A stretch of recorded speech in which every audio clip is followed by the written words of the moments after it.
Isang aralin patungkol sa maayos na kabuhayan. Ang pisikal at espiritual na mga pangangailangan ay mahalagang bahagi ng ating pangkalahatang kagalingan. Habang ang pisikal na pangangailangan ay tumutukoy sa mga pangunahing pangangailangan tulad ng pagkain, tubig at tirahan, ang espiritual na mga pangangailangan ay sumasaklaw sa ating emosyonal at mental na kalusugan. Sa presentasyong ito, mas malalalim natin ang konsepto ng pisikal at espiritual na mga pangangailangan, ang kahalagahan nito, at kung paano natin ito matutugunan ng epektibo. Mga pisikal na pangangailangan. Ang pagtuon sa ating mga pisikal na pangangailangan ay mahalaga para sa ating kaligtasan at pangkalatang kalusugan.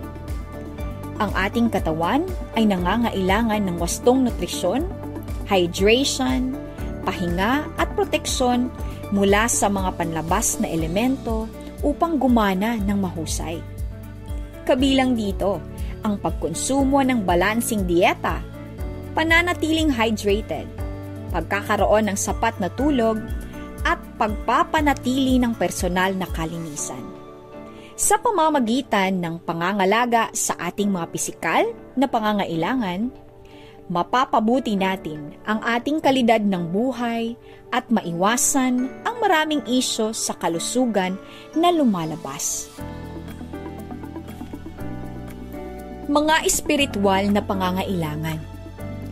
Ang mga espiritual na pangangailangan ay tumutukoy sa ating pinakaloob na mga hangarin para sa emosyonal at mental na kagalingan. Ang mga pangangailangang ito ay kinabibilangan ng isang pakiramdam ng layunin, pag-aari at koneksyon sa iba, pati na rin ang personal na paglago at self-actualization. Ang pagtupad sa ating espiritual na mga pangangailangan ay maaaring humantong sa isang mas malalim na pakiramdam ng kasiyahan at kaligayahan. Ang koneksyon sa pagitan ng pisikal at espiritual na mga pangangailangan. Bagamat ang pisikal at espiritual na mga pangangailangan ay maaring mukhang naiiba, ang mga ito ay aktwal na magkaknay at malaki ang epekto sa isa't isa.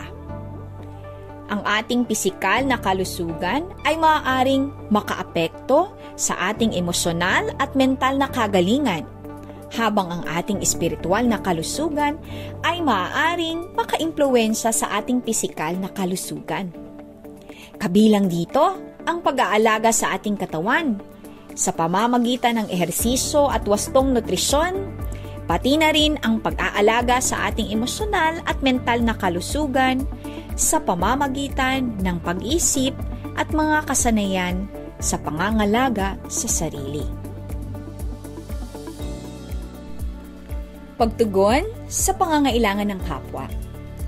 Upang magkaroon ng kasiyasiyang buhay, mahalagang matugunan ang ating pisikal at espiritual na mga pangangailangan. Ito ay maaring makamit sa pamamagitan ng pagpapatibay ng balansing pamumuhay na inuuna ang parehong aspeto ng ating kapakanan.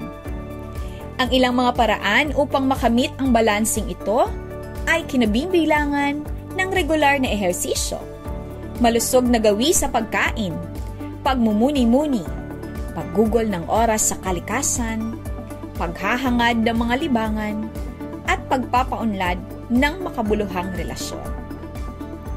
Sa huli, ang pisikal at espiritual na mga pangangailangan ay mahalagang bahagi ng ating pangkahalatang kagalingan.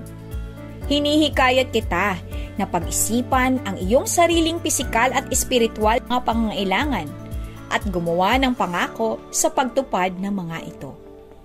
Tandaan, ang isang malusog na isip at katawan ay susi sa pamumuhay ng isang masaya at kasiyasiyang buhay.